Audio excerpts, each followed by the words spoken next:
Yo, what's going on, guys? Today I'm going to be doing my lineup review for Week 3, going over the lineups that I played for Week 3 on DraftKings, FanDuel, and Yahoo. We'll go over each site. I usually play about 20 lineups on DraftKings.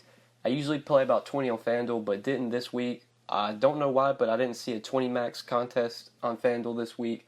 So I only played a few lineups on FanDuel, and then I played my normal 10 lineups that I play on Yahoo. I play in their big tournament.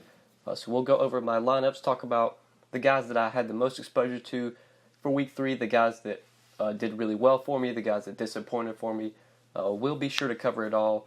Also, at the end, we'll do a little showdown video or a showdown recap covering the showdown slate for Monday night, talking about this game between the Steelers and the Buccaneers.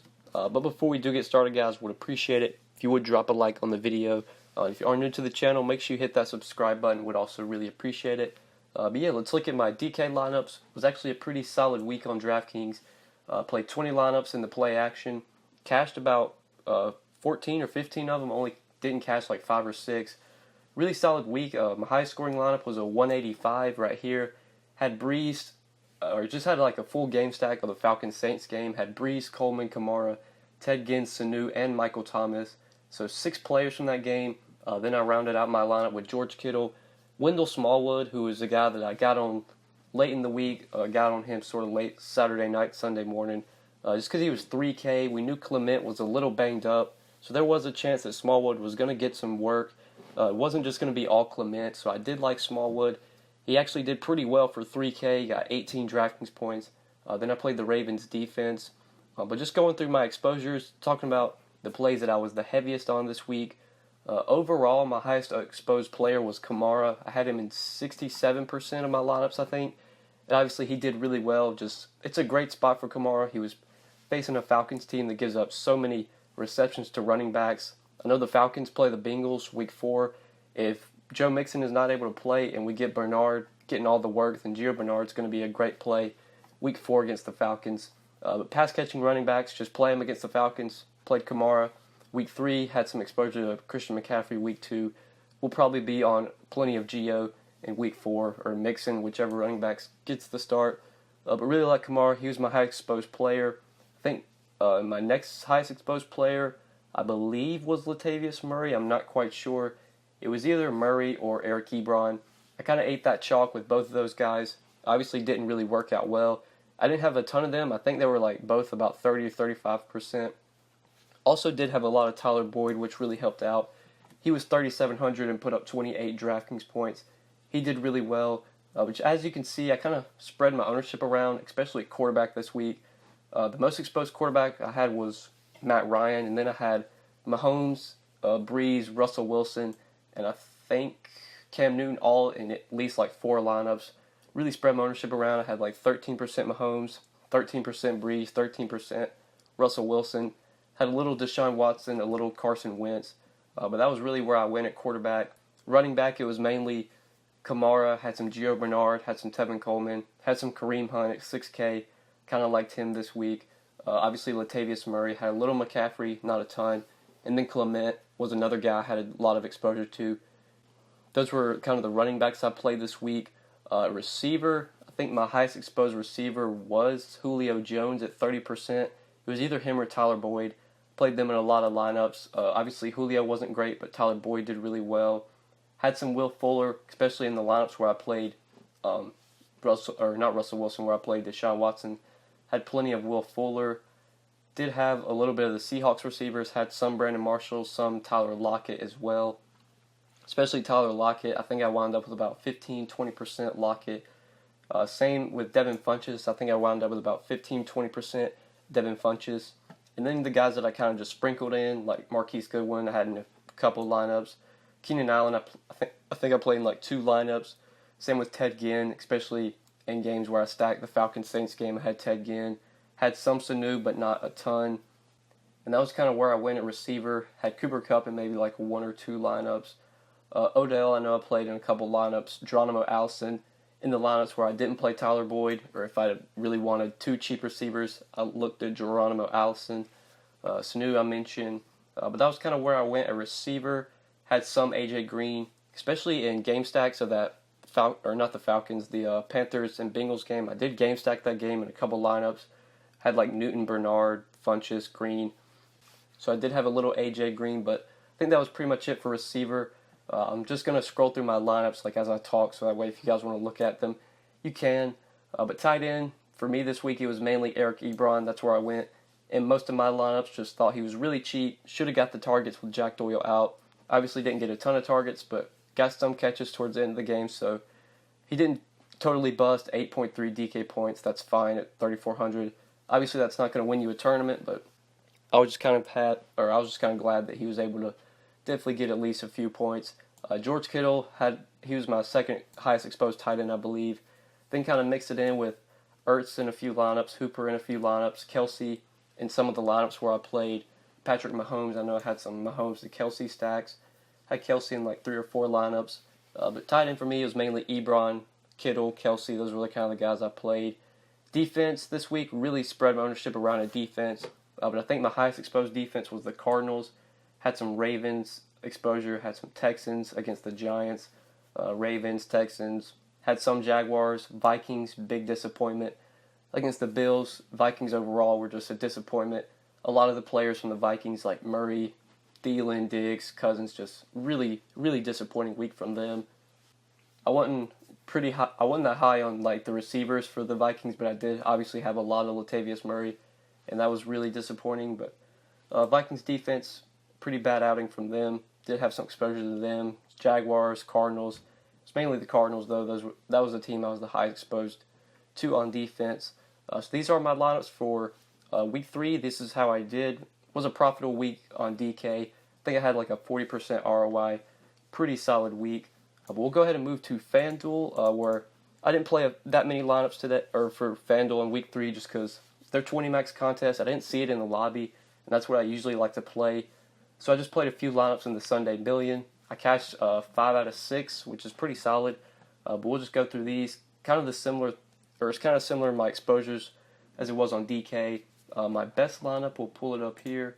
It was this 150, had Watson to Fuller. Went Team Gem him in with Kamara and Gurley. Had Ebron as a cheap tight end, Funchess, Lockett, Wendell Smallwood, a cheap play. So this lineup was my best one. We'll just kind of go through all of them. Talk about them real quickly. Ryan, Kamara, Julio Jones. That was probably like my highest exposed stack was Ryan to Julio, and then brought it back with Kamara. Had Michael Thomas in this lineup as well, Sanu as well, and then went Clement, Kittle, Latavius Murray, and Dolphins D, just because they were really cheap at home against Oakland, a team that's really been struggling. Next lineup we'll look at this one, Mahomes to Kelsey, with Kamara, Bernard, Marquise Goodwin. On the other side of that Mahomes-Kelsey stack, Julio, Tyler Boyd, Latavius Murray, Cardinals D. Next lineup we'll see Breeze to Thomas with Julio on the other side, Coleman on the other side as well, so little game stack there. Then I had Gio Bernard, Funchess in that game, and then Will Dissly as a cheap tight end. Thought he would have got a few more targets, a few more receptions, but that wasn't the case. Really disappointing outing from Will Dissly. Then Latavius Murray, again, he was so cheap on FanDuel, 5,200, 42% owned in the Sunday Million. I think that's why like the cash line was so low, because Murray was insane chalk and only put up 5 FanDuel points. But next lineup, we already looked at that one. Go to this one, which is this one right here. This is my 5th out of 6 lineup that managed to cash. Had Russell Wilson with Kamara, Bernard, Julio, Funchess, Lockett, Jimmy Graham, Latavius Murray, and Bears D. As you can kind of see, I kind of mixed in the same core of running backs like Kamara, Bernard, and the receiver was kind of the same. A lot of Julio, had some Funchess, some Lockett. Kind of mixed in the same guys across all my lineups. And then the one lineup that did not cash had Watson to Hopkins with Odell on the other side. Then had Bernard again at running back, Corey Clement, Keenan Allen, George Kittle, Latavius Murray again, and Cardinals D. So those were my FanDuel lineups. Moving on to Yahoo, this is where I did really well. Always play 10 lineups in their big tournament just because usually overlays, and even when it doesn't overlay, it's still just a great tournament. It's a 10 entry max, so everyone has a fair advantage. $10 to enter. I don't mind putting $100 in this tournament. I feel like I have a pretty good edge on Yahoo. I've been playing over there a while. So I cashed all 10 out of 10 lineups on Yahoo. We'll go through these quickly. Pretty much the same thing. Watson to Fuller. On the other side had Odell, Kamara, Bernard, Boyd, Ebron, Murray, Ravens D. Next lineup, 124, I had Garoppolo to Marquise Goodwin. I think I played Kittle in that lineup as well, so I had like a little 49er stack. Didn't play anybody on the other side though. Then I had Clement, Murray. These guys were massive chalk. I think that's why it was so easy to cash on Yahoo, because the guys that really busted were crazy chalk. Clement was 32% owned, Latavius Murray 45% owned. Julio surprisingly only 13%. Thought that was a little too low.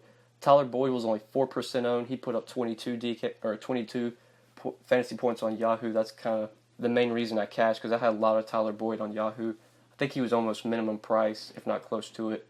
But moving on to the next lineup, had a little stack of the Panthers here with Cam Newton and McCaffrey, which I don't think is something enough people do. You can play Newton and McCaffrey together. They have pretty good positive correlation.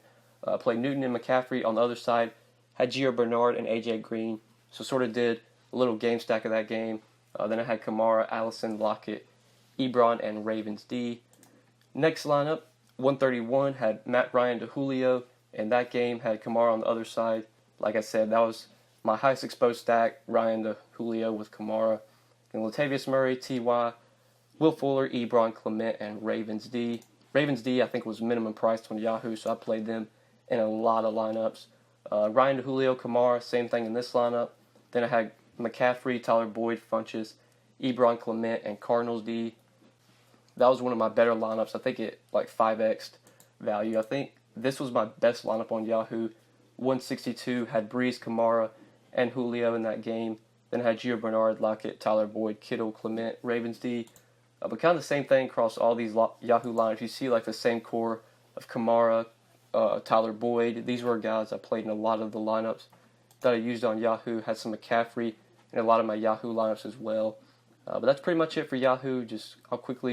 You can quickly look at these before I close them out if you do want to look at these.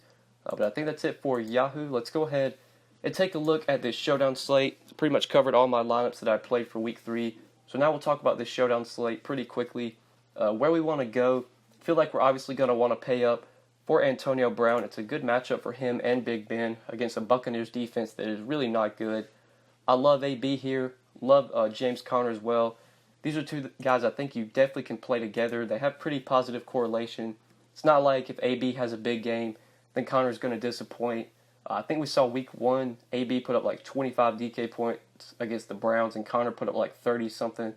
So they have positive correlation. You can play both guys together. I just love both guys, especially Conner. He's just too cheap. He's getting so much volume. 9,600 on this Showdown Slate feels a little too cheap. So Conner and Brown are going to be the two guys probably have the most exposure to. But then value, trying to find some value so we can fit these guys in. Peyton Barber at 4,600 is a clear value for me on this Showdown Slate. Just because how much work the guy gets. He's the number one running back for the Buccaneers. He really doesn't have any competition. Ronald Jones has been a healthy scratch 2 weeks in a row, I believe.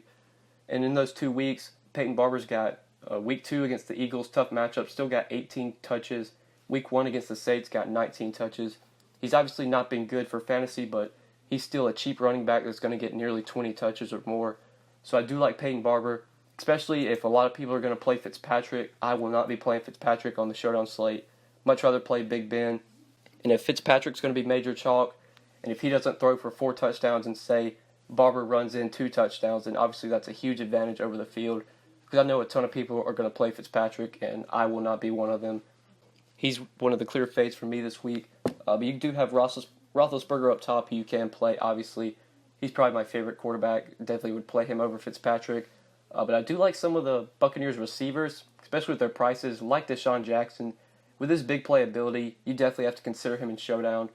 Mike Evans and Juju Smith-Schuster, if I had to pick one of those guys, I think I'd roll with Juju. But if I was playing Brown and Conner in the same lineup, I don't think I'd play Juju as well. Definitely do want some exposure on the other side. So if you were to play Brown and Conner, then I think you'd probably want to play Mike Evans. But if you don't play Brown or you don't play Conner in a lineup, then Juju at 9K, one of the better plays in my opinion. O.J. Howard's a guy you can use for cheap, 5,600, a cheap tight end. Same with Jesse James. These are guys you can consider as value plays. I think both kickers are always in play. You don't really need much from kickers for them to return value on their cheap salaries. Steelers defense, another defense I like against Fitzpatrick. Like I said, I don't believe in Fitzpatrick. going to keep taking defenses against him, so I do like the Steelers. 2,800 as a value option. But I think that's it for the Showdown Slate, guys. I think that's it for the video. Hopefully, you guys did enjoy the video. Hopefully, it did help you. If you do enjoy these lineup reviews, just let me know down in the comments. Continue to leave your feedback in the comments as well. Just let me know like how your lineups did, the guys you were heavy on that did well, maybe the guys that struggled for you. But I think that's pretty much it, guys. Thank you so much for watching. Really appreciate it. Like the video, subscribe, follow me on Twitter if you haven't already, and we will see you back again on Tuesday for an MLB video. Peace.